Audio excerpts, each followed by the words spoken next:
Ma'asyiral muslimin rahimakumullah, di antara sekian banyak sebab yang membuat umat ini tertinggal jauh adalah karena faktor begitu mudahnya kita terpecah belah, begitu mudahnya kita berselisih dalam urusan-urusan yang remeh-temeh.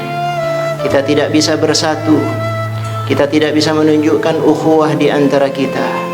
Ada ego pribadi yang terus dimunculkan, begitu cepat tersinggung, begitu cepat mutung dalam menghadapi berbagai persoalan yang barangkali tidak sependapat di dalamnya. Begitu juga faktor asabiyah, fanatisme kelompok, fanatisme golongan yang terus dihembuskan sehingga yang satu merasa lebih hebat daripada yang lainnya.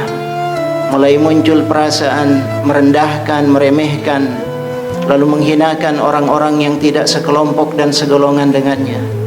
Ini adalah kondisi yang membuat umat Islam begitu rapuh. Dan yang paling menyedihkan bahwa kondisi yang semacam ini kalau dilakukan oleh orang awam, oleh orang-orang yang kurang pengetahuannya tentang Islam, maka kita masih bisa memaklumi. Tetapi kalau itu dilakukan oleh mereka yang punya ilmu, oleh mereka yang punya pengetahuan, mereka yang punya latar belakang agama, maka sangat-sangat menyedihkan. Mereka yang disebut sebagai kaum intelek Islam, mereka yang disebut sebagai kaum ulama, asatidzah, da'i dan seterusnya, bahkan menjadi faktor yang paling besar bagi terpecah belahnya umat ini. Dari mana kita memahami itu? Apakah itu mungkin terjadi? Ternyata Allah subhanahu wa ta'ala telah menyebutkan di dalam Al-Quran. Allah subhanahu wa ta'ala mengingatkan, وَلَا تَكُونُوا كَالَّذِينَ تَفَرَّقُوا وَاخْتَلَفُوا مِنْ بَعْدِ مَا جَاءَهُمُ الْبَيِّنَاتِ وَأُولَئِكَ لَهُمْ عَذَابٌ عَظِيمٌ.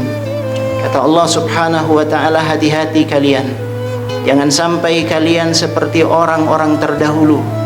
Mereka berpecah belah, mereka berselisih, min ba'di ma ja'ahumul bayyinat, padahal mereka tahu dalilnya, padahal mereka sudah punya pengetahuan, padahal mereka sudah mendapatkan penjelasan, tetapi ternyata pengetahuan itu tidak membawa kebaikan.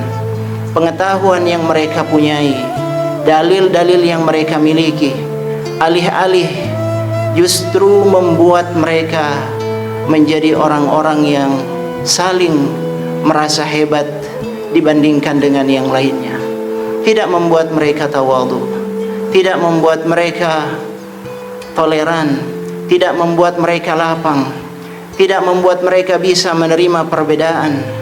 Justru mereka yang seharusnya memberikan qudwah, qudwah dalam hal ibadah, qudwah dalam hal akhlak, qudwah dalam hal muamalah, qudwah dalam hal ukhuwah, mestinya mereka terdepan dalam hal itu semuanya.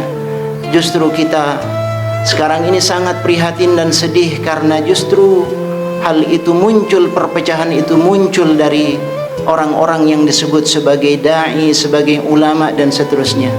Pernyataan yang tidak terwujud dalam realita di lapangan. Kita betul-betul bersedih karena kalau mereka yang melakukan hal itu, bagaimana dengan para pengikutnya?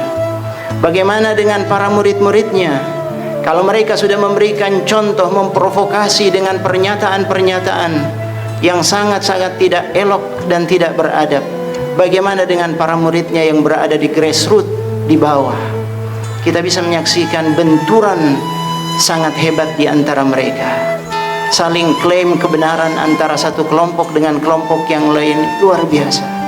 Dan ini yang disebutkan oleh Allah subhanahu wa ta'ala, وَلَا تَنَازَعُوا فَتَفْشَلُوا وَتَذْهَبَ رِيحُكُمْ.